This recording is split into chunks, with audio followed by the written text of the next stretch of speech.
Hi guys, আমি স্বপ্না। আমি ভালো আছি, আশা করি তোমরাও সবাই ভালো আছো।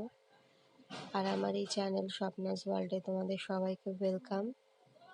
তো আমি আজকে তোমাদের সঙ্গে শেয়ার করতে চাইছি কচু দিয়ে তৈরি একটা রেসিপি, যেটা খেতে দারুণ টেস্টি এবং সুস্বাদু। আর এটা করতেও বেশি একটা সময় লাগে না, খুবই ইজি। 2-3টে পদ দিয়ে এটাকে মিক্সড করে নিলেই হয়ে যাবে। তো শুরুতেই যেটা করব সেটা হলো কচুটাকে খোসা ছাড়িয়ে ভালো করে ধুয়ে তারপর এরমভাবে পিস পিস করে কেটে নেব। এটা যেহেতু ব্লেন্ড করতে হবে সেই জন্য কচুটাকে একটু কুচি কুচি করে কেটে নিলে ভালো হবে, ব্লেন্ড করতে সুবিধা হবে। তো এইভাবে কুচি কুচি করে কেটে নেব। আর এর সঙ্গে লাগবে রসুন, লাগবে কাঁচা লঙ্কা, আর একটু কালো জিরা, বেসন। তো কচুতে যেহেতু ঝাল হতে চায় না, সেই জন্য যারা একটু স্পাইসি খেতে পছন্দ করে তারা একটু ঝালটা বেশি দিতে পারো। আর রসুনও তাই, রসুনও পরিমাণ বুঝে দিতে হবে। দেখো আমি এখানে বলে দেব। আমার কচুর পরিমাণ যেহেতু দেখলেই তো বুঝতে পারবে, একটা চোখের একটা আইডিয়া তো থাকেই যে আমার কচু যেহেতু এতটুকুই, সেই জন্য আমি 5 থেকে 7টা রসুনের কোয়া নিয়েছি আর কাঁচা লঙ্কা নিয়েছি। তোমরা চাইলে শুকনো লঙ্কা ইউজ করতে পারো, কিন্তু আমি আগেও বলেছি আগের ভিডিওতেও যে শুকনো লঙ্কাটাকে আমি স্কিপ করি। এই যে এগুলো দিয়ে পরিমাণ মতো লবণ দিতে হবে, পরিমাণ মতো হলুদ দিতে হবে, দিয়ে এটাকে ভালো করে মিক্স করে নিতে হবে, পেস্ট করতে হবে। পেস্ট করার পর বাটির মধ্যে ঢেলে নিয়ে তারপরে এর মধ্যে কালো জিরা আর বেসন, আমি এখানে বেসন দিয়েছি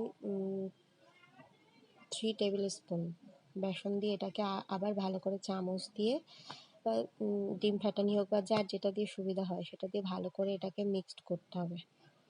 মিক্সড করার পর 10 মিনিট মতো এটাকে রেস্টে রেখে দিতে হবে। এই 10 মিনিট মতো রেস্টে রেখে দিতে হবে। রেস্টে রাখার পর তারপর কড়াইতে তেল দিয়ে তেলটা গরম হলে এগুলো ছেড়ে দিতে হবে। তোমরা চাইলে যার যেরকম পছন্দ বড় বড়ও করতে পারো, আবার ছোট ছোটও করতে পারো, যে যেভাবে খেতে পছন্দ করে। তো আমি 2 রকমই এখানে করেছি, বড়ও করেছি আবার ছোটও করেছি। এই যে ভাজাটা হচ্ছে, একটু লাল লাল করে ভাজতে হবে, তাহলে বেশ মচমচ করবে, আবার স্পাইসিও হবে।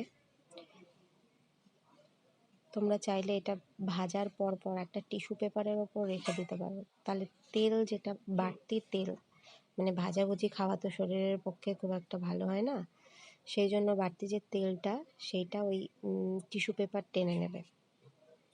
এই যে এবার দিয়েছি ছোট ছোট